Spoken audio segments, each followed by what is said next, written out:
الحمد لله وكفى وسلام على عباده الذين اصطفى أما بعد فأعوذ بالله من الشيطان الرجيم بسم الله الرحمن الرحيم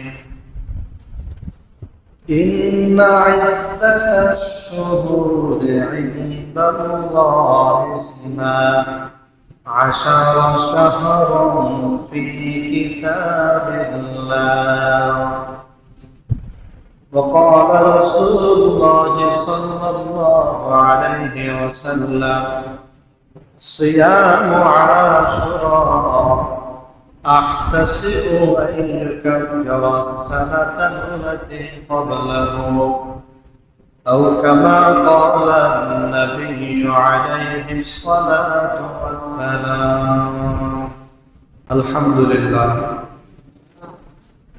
আজ পবিত্র মুহররম মাসের ৮ তারিখ মুহররমের ৮ তারিখ আছে আরবি হিজরি সনের শুরু আরবি বছর শুরু হয়েছে আরবি বছরের প্রথম জুমায় আল্লাহ পাক আমাদেরকে মসজিদে আসার তৌফিক দান করেছেন সকলে বলছি আলহামদুলিল্লাহ আরবি বছর এর নাম হচ্ছে হিজরি শুরু হয় মুহররম মাস থেকে শেষ হয় জিলহজ মাসে প্রত্যেকটা সনের একটা ইতিহাস থাকে বাংলা সন ভারত উপমহাদেশের বাদশাহ সম্রাট আকবর থেকে শুরু ইংরেজি সন শুরু হয়েছে খ্রিস্টাব্দ থেকে খ্রিস্টানদের খ্রিস্টাব্দ থেকে ইংরেজি সন শুরু করা হয়েছে আরবি সন থেকে শুরু হয়েছে কিতাবের মধ্যে এসছে যে রাসূল করিম সাল্লাল্লাহু আলাইহি ওয়াসাল্লামের জামানায় মুসলমানরা যে কোনো একটা ঘটনাকে উল্লেখ করে তারা দিন তারিখ মনে করত উদাহরণস্বরূপ অমুক দিন অমুক লোক মারা গেল সেই দিন থেকে আজকে কতদিন হলো এইভাবে তারা হিসাব করত যেমন আমরা হিসাব করি করোনার বছর 2020 একটা বিশাল একটা ঘটনাকে উল্লেখ করে তারা আরবি মাস বছর গণনা করত কিন্তু নির্দিষ্ট কোনো তারিখ হিজরি ছিল না আল্লাহ রসুলের পরে হযরত আবু বকরের খেলাফত তখনও ছিল না হযরত ওমরের খেলাফতের তৃতীয় বছর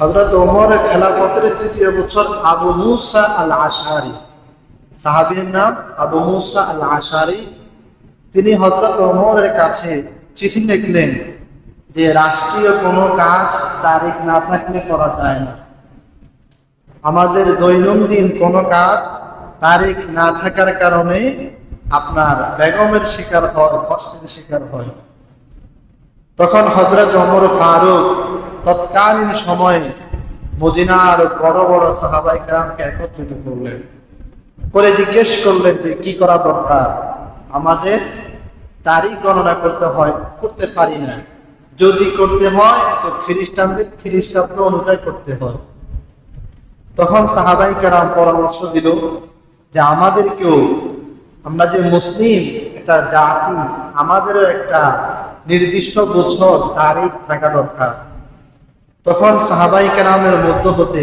কেউ কেউ পরামর্শ দিল আল্লাহ নবীর জন্ম সন থেকে আমরা আলাদা তারিখ হিজরি সন শুরু করি কেউ কেউ পরামর্শ দিল নবীজি 40 বছর বয়সে নবুয়ত পেয়েছে এই 40 বছর বয়স থেকে আমরা একটা সন গণনা শুরু করি সর্বশেষ সাহাবায়ে কেরাম পরামর্শ দিল যে না আল্লাহ নবী মক্কা থেকে হিজরত করে মদিনায় গিয়েছেন এই হিজরতকে কেন্দ্র করে আমরা আরবি হিজরি সন গণনা শুরু করি তখন হযরত ওমর ফারুক বললেন হ্যাঁ এটা সুন্দর কথা যে হিজরি থেকে নবীজি যেহেতু হিজরত করেছেন, এই জন্য আমরা হিজরি সন গণনা শুরু করি তখন থেকে।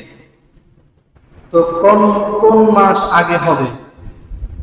কোন কোন সাহাবায়ে কেরাম বললেন রবিউল আউয়াল মাস আগে হবে, কারণ নবীজি হিজরত করেছেন রবিউল আউয়াল মাসে, আবার রবিউল আউয়াল মাসে নবীজি জন্মগ্রহণ করেছেন, ইন্তেকালও করেছেন রবিউল আউয়াল মাসে। তাহলে মাস খুবই গুরুত্বপূর্ণ। কেউ কেউ বলল রমজান আগে হোক। তখন হযরত আলী তিনি বললেন যে না, মুহররম মাস আগে হলে ভালো হয়, কারণ পৃথিবীর ইতিহাস জড়িত মুহররম মাসের সাথে। অতএব আমাদের আরবি হিজরি সনের প্রথম মাস হবে মুহররম, আর শেষ মাস হবে জিলহজ। তাহলে আরবি হিজরি সনের প্রথম মাস মুহররম, শেষ জিলহজ। আর আরবি হিজরি সন শুরু হয়েছে আল্লাহ রসুলের হিজরত থেকে। এই হলো আরবি হিজরি সনের কিছু কথা। মুহররম মাস যেহেতু আগে, কেন আগে দেওয়া হলো? কারণ এই মুহররম মাসে পৃথিবীর ইতিহাসে 11টি বড় বড় ঘটনা ঘটেছে। কয়টা? 11টা। মুহররম মাসে 11টা পৃথিবীর ইতিহাসে বড় বড় ঘটনা ঘটেছে। আমরা সেই কথাগুলো সংক্ষিপ্তভাবে আমরা বলবো এবং জানব। 1 নম্বর ঘটনা, মুহররম মাসের 10 তারিখ পৃথিবীর ইতিহাসে 1 নম্বর যে ঘটনা ঘটেছে সেটি হচ্ছে আকরামা আল্লাহ পাক রব্বুল আলামিন 10 জন শ্রেষ্ঠ নবীকে মুহররমের 10 তারিখে 10টা কারামত মুআজিজা দান করেছেন। সুবহানাল্লাহ। কয়জন নবীকে? 10 জন নবীকে 10টা কারামাত মুআজিজা দান করেছেন। তো কারামাত মুআজিজা কাকে বলে? আমরা যদি সে কথা বলি অনেক সময় লাগবে। 2 নাম্বার, মুহররমের 10 তারিখে আল্লাহ রাব্বুল আলামিন হযরতে আদম নবীর তাওবা কবুল করেছেন। আদম নবীর তাওবা কবুল করেছেন, আমরা সকলে জানি এই ঘটনা। 3 নাম্বার, মুহররমের 10 তারিখে হযরতে নূহ আলাইহিস সালাম কে আল্লাহ পাক মহাপ্লাবন থেকে মুক্তি দিয়ে ওনার যে নৌকা, ওই নৌকাকে তুরস্কের যদি পাহাড়ে স্থির করে দিয়েছেন, লঙ্ঘন করে দিয়েছেন। নূহ আলাইহিস সালামের প্লাবনের সময় 5 মাস তাম পৃথিবী পানিতে প্লাবিত ছিল। এরপরে আল্লাহ পাক 5 মাস পরে নূহ নবীকে মুক্তি দান করেছেন মুহররমের 10 তারিখ। 4 নম্বর, মুহররমের 10 তারিখে আল্লাহ পাক হযরতে মূসা নবীকে ফেরাউনের কবল থেকে মুক্তি দিয়েছেন, আমরা সকলেই জানি। আর মূসা নবীর ঘটনা এমন এক ঘটনা, বললে বলতে মন চায়, শুনলে শুনতে মন চায়। মূসা নবী ফেরাউনকে যখন দাওয়াত দিয়েছেন, ফেরাউন দাওয়াত যখন কবুল করলো না, তখন মূসা নবী যখন সিদ্ধান্ত নিয়েছেন মিশর ত্যাগ করে ফিলিস্তিন চলে যাবেন, ফেরাউনও জানতে পেরেছে।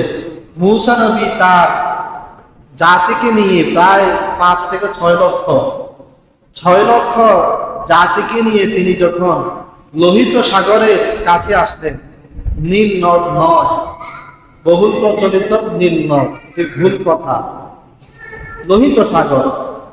লোহিত সাগরের কিনারায় যখন আসতেন, পিছনে ফেরাউন। তখন মূসা নবীর জাতি বলল, ইন্না লামুগরাকুন, আমরা তো ধরা পড়ে গেলাম। পিছনে ফেরাউন, সামনে সাগর, আমরা কি করব? তখন মূসা নবী বললেন, কাল্লা ইন্না মাইয়া রাব্বি সায়াহদিন, কখনো নয়, আল্লাহ পাক আমাদের সাথে আছেন। এরপরে আমরা জানি তিনি লাঠি দিয়ে 12টা আঘাত করেছেন, 12টা রাস্তা হয়ে গেল। মূসা নবী তার 6 লক্ষ জাতি নিয়ে 12টা রাস্তা সাগরের উপরে, 12টা রাস্তা পার হয়ে গেল। ফেরাউন সাগরের কাছে আয়েশা দেখে ফ্লাইওভার, সেতু। ফেরাউন মনে করলো, ফেরাউন কিতাব তাফসিরে মারিফুল কোরআন লেখে, তখন ফেরাউন তার জাতিকে উদ্দেশ্য করে বলল, কি বুঝলেন আপনারা? এই যে দেখেন, আপনাদের জন্য সমুদ্রে আমি ফ্লাইওভার, সেতু নির্মাণ করলাম। এবার আমার বানানো সেতুতে আপনারা উঠেন। উঠে যখন মধ্যখানে আসলো, আল্লাহ পাক পানিকে হুকুম করলেন, আগের মতো হয়ে যাও। পানি আগের মতো হয়ে গেল। ফেরাউন লোহিত সাগরে তার দল বলক ডুবে গেল। মূসা নবী তিনি তো আগে চলে আসলেন এই পাড়ে। তো মূসা নবীকে আল্লাহ পাক ফেরাউনের কবল থেকে যে মুক্তি দিয়েছিলেন, সেই দিনটা কি ছিল? মুহররমের 10 তারিখ। কত নম্বর গেল? 4। 5 নম্বর, হযরত ইউনূস নবীকে আল্লাহ পাক মুহররমের 10 তারিখে মাছের পেট থেকে মুক্তি দিয়েছিলেন। ঘটনা আমরা সবাই জানি, সময় করে বলবো ইনশাআল্লাহ। 6 নম্বর, হযরত ইউসুফ নবীকে আল্লাহ পাক মুহররমের 10 তারিখে কুয়া থেকে উদ্ধার করেছেন। তার ভাইয়েরা তাকে যেই কূপের মধ্যে ফেলে দিয়েছিল, ওই কূপ থেকে মুহররমের 10 তারিখে আল্লাহ পাক ইউসুফ নবীকে উদ্ধার করেছেন। 7 নম্বর, হযরত ইয়াকুব নবীকে আল্লাহ পাক পুনরায় চক্ষু দান করেছেন, চোখের দৃষ্টিশক্তি দান করেছেন। ইউসুফ নবীকে না পাওয়ার কারণে ইয়াকুব নবী কাঁদতে কাঁদতে উনি অন্ধ হয়ে গিয়েছিলেন। চোখের একটা কোরআন শরীফের আয়াত, অনেকে বিশ্বাস করে না, কিন্তু এটা কোরআনের আয়াত। কেউ যদি অবিশ্বাস করে, ঈমান চলে যাবে। ইয়াকুব আলাইহিস সালাম কাঁদতে কাঁদতে ওনার চোখ হারিয়ে ফেলেছেন, আর চোখে দেখেন না। আমরা এমন অনেক মানুষ চোখে দেখি না বয়সের কারণে। তো আল্লাহ পাক মুহররমের 10 তারিখে ইয়াকুব নবীকে তিনি আবার পুনরায় চোখে শক্তি দান করেছেন। 7 নম্বর হইল। 8 নম্বর, ইব্রাহিম নবীকে আল্লাহ রাব্বুল আলামিন মুহররমের 10 তারিখে, ইব্রাহিম নবীকে আল্লাহ পাক মুহররমের 10 তারিখে আপনার নমরুদের ওই যে আগুনের কুণ্ডলী, সে আগুনের কুণ্ডলী থেকে আল্লাহ রাব্বুল আলামিন উদ্ধার করেছেন ইব্রাহিম নবীকে। 8 নম্বর গেল। 9 নম্বর, আল্লাহ রাব্বুল আলামিন মুহররমের এই 10 তারিখে হযরতে মুহাম্মদুর রাসূলুল্লাহ সাল্লাল্লাহু আলাইহি ওয়াসাল্লামের আগের পরের সব গুনাহ মাফ করে দিয়েছেন। তো নবীজির সব গুনাহ মাফ, এরপরও আল্লাহ পাক আল্লাহর নবীর শ্রেষ্ঠত্ব উম্মতের সামনে তুলে ধরবার জন্য, আল্লাহর নবীকে খুশি করবার জন্য ঘোষণা দিয়েছেন, আপনার সব গুনাহ মাফ, তারপরেও আপনাকে খুশি করবার জন্য, আপনার উম্মতকে জানানোর জন্য মুহররমের 10 তারিখে আল্লাহ পাক ঘোষণা দিলেন, আপনার আগে এবং পরের সব গুনাহ মাফ। সুবহানাল্লাহ। কত নম্বর গেল? 9 নম্বর। 10 নম্বর, মুহররমের 10 তারিখে আল্লাহ রাব্বুল আলামিন হযরতে দাউদ নবীর তাওবা কবুল করেছেন, দাউদ আলাইহিস সালামের। 11 নম্বর, মুহররমের 10 তারিখে আল্লাহর হাবিব সাল্লাল্লাহু আলাইহি ওয়াসাল্লামের দৌহিত্র, ওনার নাতি হযরত হুসাইন রাদিয়াল্লাহু আনহু কারবালার ময়দানে শাহাদাত বরণ করেছেন। তাহলে মুহররমের 10 তারিখে কয়টা ঘটনা ঘটেছে? 11টা। আমরা আরো অনেক, আমি 11টা নোট করলাম। যদি সংক্ষেপে বলি তাহলে 1 নাম্বার, মুহররমের 10 তারিখে আল্লাহ পাক 10 জন নবীকে 10টা কারামত দান করেছেন। 2 নাম্বার, মুহররমের 10 তারিখে আল্লাহ পাক হযরতে আদম নবীর তাওবা কবুল করেছেন। 3 নাম্বার, মুহররমের 10 তারিখে আল্লাহ পাক হযরতে নূহ নবীর প্লাবন বন্ধ করে পৃথিবীকে মহাপ্লাবন থেকে মুক্তি দিয়েছেন। 4 নাম্বার, মুহররমের 10 তারিখ আল্লাহ পাক হযরতে মূসা নবীকে ফেরাউনের কবল থেকে মুক্তি দিয়েছেন। 5 নাম্বার, মুহররমের 10 তারিখে আল্লাহ পাক ইউনুস নবীকে মাছের পেট থেকে উদ্ধার করেছেন। 6 নাম্বার, মুহররমের 10 তারিখ ইউসুফ নবীকে আল্লাহ পাক কূপ থেকে কুয়া থেকে উদ্ধার করেছেন। 7 নাম্বার, হযরতে ইয়াকুব নবীকে মুহররমের 10 তারিখ আল্লাহ পাক চক্ষু আবার পুনরায় দান করেছেন। 8 নাম্বার, হযরতে ইব্রাহিম নবীকে আল্লাহ পাক মুহররমের 10 তারিখে নমরুদের কুণ্ডলী থেকে মুক্তি দান করেছেন। 9 নাম্বার, মুহররমের 10 তারিখে আল্লাহ পাক আমাদের নবীর আগের এবং পরের সব গুনাহ মাফ করে দিয়েছেন। 10 নাম্বার, মুহররমের 10 তারিখে আল্লাহ পাক হযরতে দাউদ নবীর তওবা কবুল করেছেন। 11 নাম্বার, মুহররমের 10 তারিখে আল্লাহ রাব্বুল আলামিন মুহররমের 10 তারিখে হযরতে হুসাইন রাদিয়াল্লাহু আনহু কারবালার ময়দানে শাহাদাত বরণ করেছেন। দ্রুত বললাম 11টা। মুহতারাম হাজিরিন, 11 নম্বর যেটা হযরত হুসাইন রাদিয়াল্লাহু আনহু কারবালার ময়দানে শাহাদাত বরণ করেছেন। সংক্ষেপে আমরা বলি, এই ঘটনা শোনা জানা আমাদের সকলের দায়িত্ব এবং কর্তব্য। হযরত হুসাইন রাদিয়াল্লাহু আনহু আল্লাহ রাসূলের নাতি দৌহিত্র।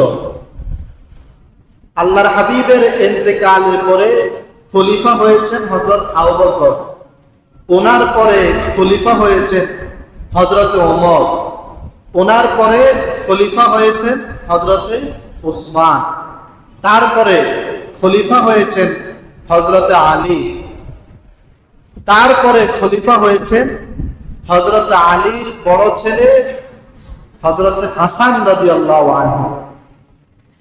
হযরত হাসান রাদিয়াল্লাহু আনহু 6 মাস তিনি খলিফা ছিলেন, খেলাফত রাষ্ট্র পরিচালনা করেছেন। 6 মাস পরে হযরত হাসান তিনি স্বেচ্ছায় রাসূলের আরেকজন সাহাবী আমিরে মুআবিয়াকে তিনি খেলাফত দান করেন। তিনি বললেন, আমার পক্ষে সম্ভব হচ্ছে না, আপনি খেলাফত আপনি পরিচালনা করেন। তখন শুধু এক দেশে খেলাফত ছিল এমন নয়, গোটা মধ্যপ্রাচ্য, ইরান, ইরাক, তুরস্ক, জর্ডান, লেবানন, সিরিয়া, ফিলিস্তিন, সৌদি আরব, মিশর, এই সব রাষ্ট্রগুলো একসাথে মুসলিম খেলাফতের অধীনে ছিল। সব রাষ্ট্রে একসাথে ইসলামী খেলাফত ছিল আর একজন খলিফা ছিল। হযরত হাসান যখন আমিরে মুআবিয়াকে খেলাফত দান করেছেন, তিনি লাগাতার 20 বছর রাষ্ট্র পরিচালনা করেছেন, অনেকগুলা রাষ্ট্র, একটা না।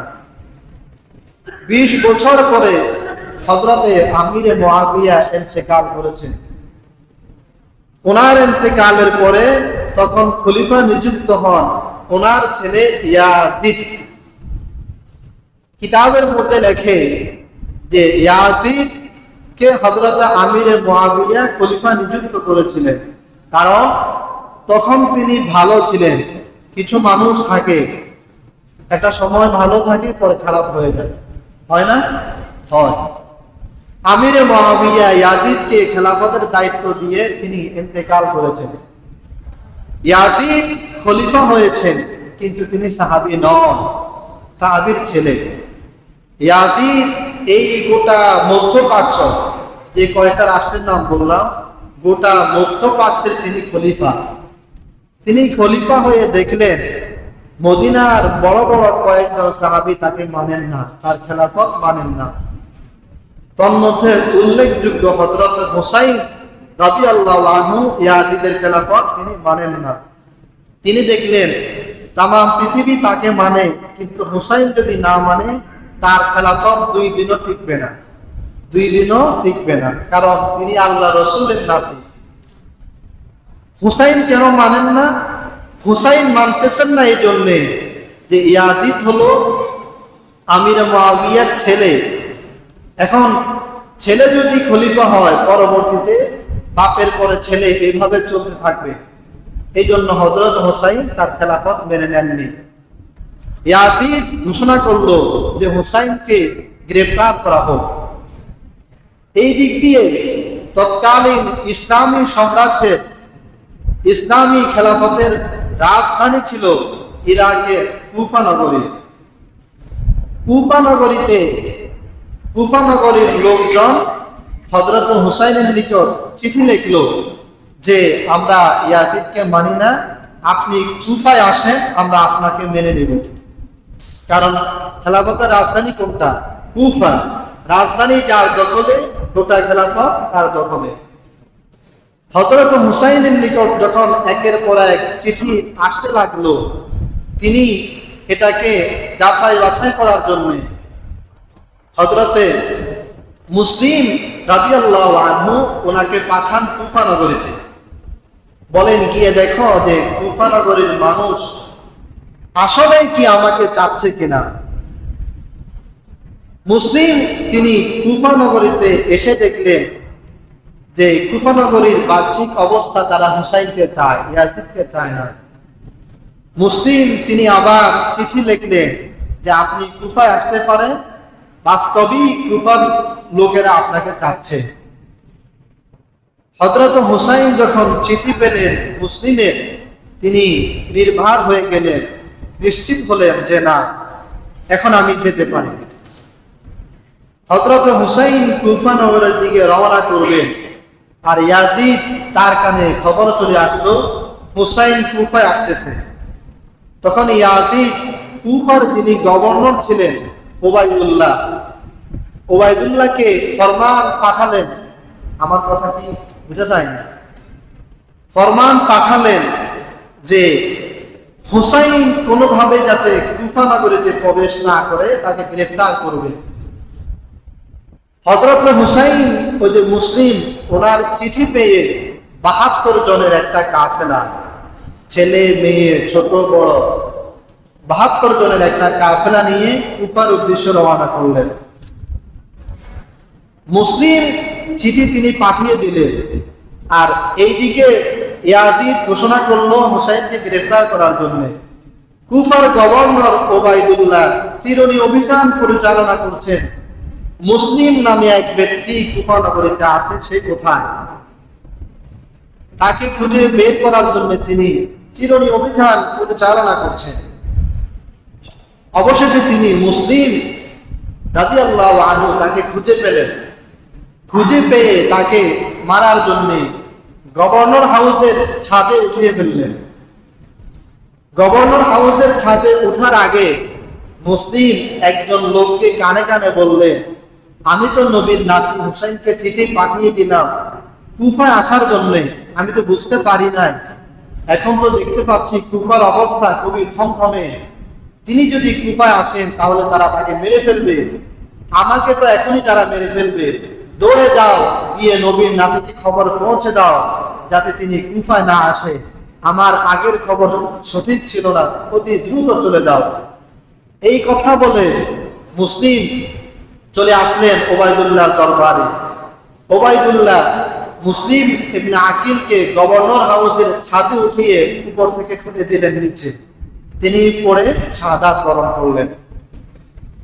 যে লোককে মুসলিম মরার আগে খবর পাঠিয়েছেন তাকেও ওবায়দুল্লাহ গ্রেফতার করে ফেললেন। ফলে হুসাইনের নিকট আর খবর দেওয়ার কোনো সুযোগ নাই।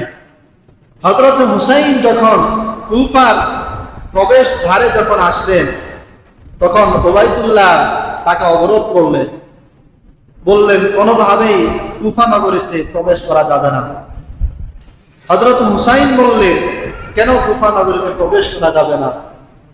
ওবায়দুল্লাহ ছিলেন পৃথিবীর ইতিহাসের নিকৃষ্ট এক দাজ্জাল, নিকৃষ্ট এক ব্যক্তি, নামে মুসলিম অন্তরে অমুসলিম, পাষাণ দিলের অধিকারী ছিলেন।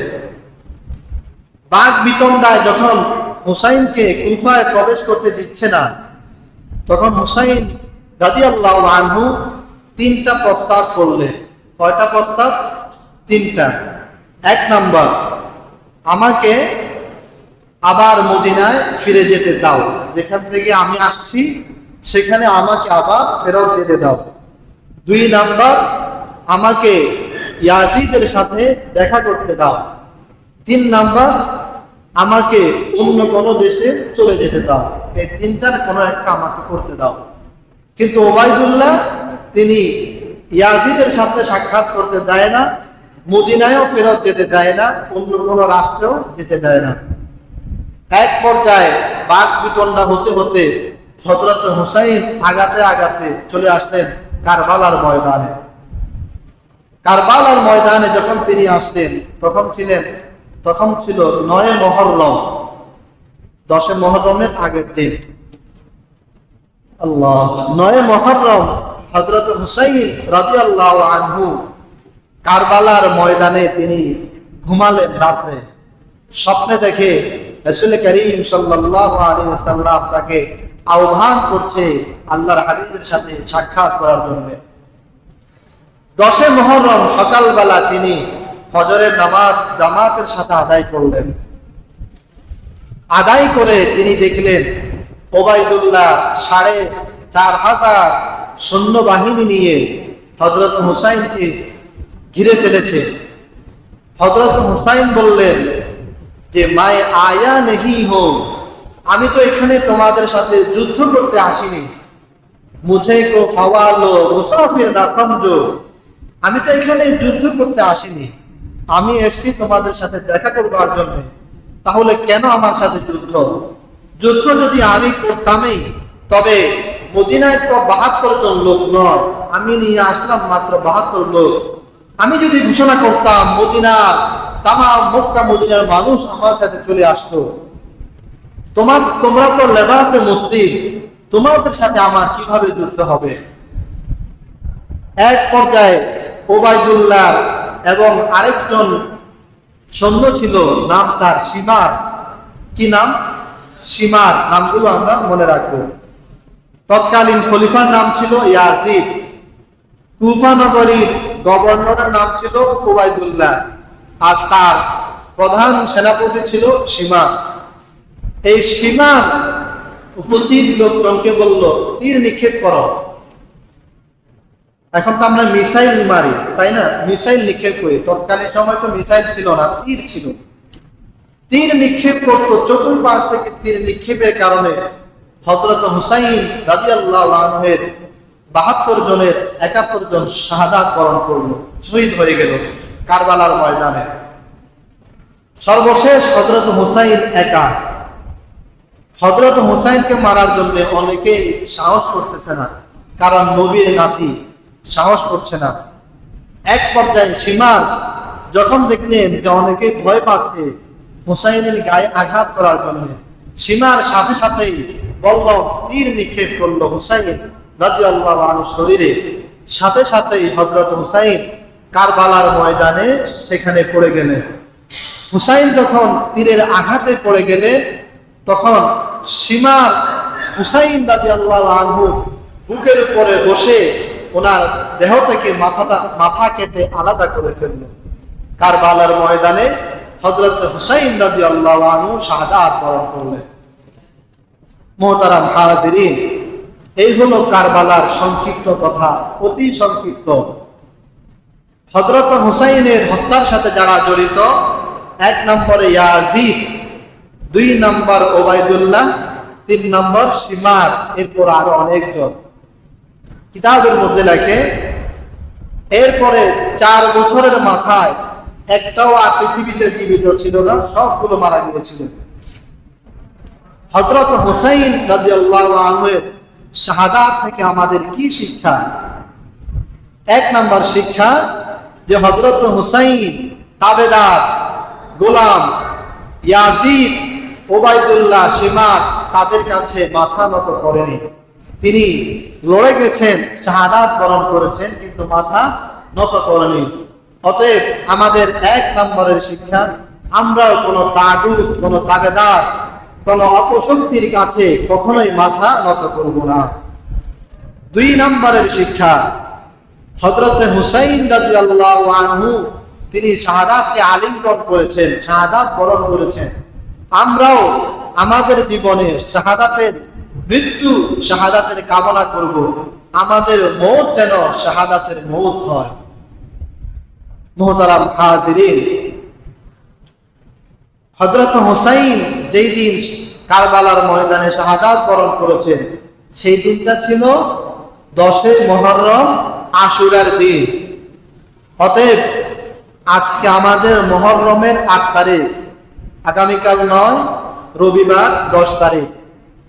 তাহলে 10 মুহররম আশুরার দিন হচ্ছে আগামী রবিবার। আগামী রবিবার 10 মুহররম আশুরার দিন। এই আগামী রবিবারে আমাদের জন্য 2টা করণীয় আছে। কয়টা? 2টা। 1 নম্বর, রাসূল করিম সাল্লাল্লাহু আলাইহি ওয়াসাল্লাম বলেন, সিয়ামু আশুরা আহতাসিবু ইনদাল্লাহ আন ইউকাফিরা সানাতাল্লাযী ক্বাবলাহু। কেউ যদি মুহররমের 10 তারিখ আশুরার দিন একটা নফল রোজা রাখে, আল্লাহ পাক তার পূর্বের 1 বছরের গুনাহ মাফ করে দেবেন। সুবহানাল্লাহ। আরেক হাদিসের মধ্যে আল্লাহর হাবিব সাল্লাল্লাহু আলাইহি ওয়াসাল্লাম সাহাবায়ে কেরামকে আদেশ করেছেন 10 মুহররম আশুরা রোজা রাখার জন্য। অতএব আমরা সকলেই চেষ্টা করব 10 মুহররম আশুরা রোজা রাখার জন্য। 2 নম্বর করণীয়, 10 মুহররম আশুরা হচ্ছে আমাদের মুসলমানদের তাওবা করার দিন, তাওবা করা। এক সাহাবী প্রশ্ন করলেন, ইয়া রাসূলুল্লাহ, আইয়ু শাহরিন তা'মুরুনি আন আসুমা বাদা শাহরি রমাদান? রমজানের পরে কোন মাসে আমি নফল রোজা রাখতে পারি, আপনি আমাকে বলেন। নবীজি বললেন, শাহরুল্লাহিল মুহররম, মুহররমের 10 তারিখে তুমি নফল রোজা রাখো। কয় তারিখে? 10 তারিখে। কেন? আল্লাহর নবী বলেন, তাওয়াল্লাহু ফীহি আলা কওমিন ওয়া ইয়াতুবু আলা কওমিন আখারিন। মুহররমের 10 তারিখে আল্লাহ পাক অসংখ্য জাতির তাওবা কবুল করেছেন। কিয়ামত পর্যন্ত অসংখ্য জাতির, অসংখ্য মানুষের তাওবা আল্লাহ পাক মুহররমের এই 10 তারিখে কবুল করবেন। এই জন্য মুহররমের 10 তারিখে আমাদের দ্বিতীয় করণীয় হচ্ছে তাওবা করা। তাওবা কি জিনিস? যে আমরা আমাদের সকল গুনাহের জন্য একটু দোয়া করব আল্লাহ পাকের কাছে, এতটুকু। এর নাম তাওবা। শুধু দোয়া করব, এর নাম কি? তাওবা। যে রব্বুল আলামিন আমাদের জীবনের সব গুনাহ মাফ করে দেন, বাস তাওবা হয়ে গেল। মুহতারাম হাজিরিন, তাহলে 10 মুহররম আশুরা কোন দিন? আগামী রবিবার। আগামী রবিবার 10 মুহররম আশুরা। আমাদের করণীয় কয়টা? 2টা।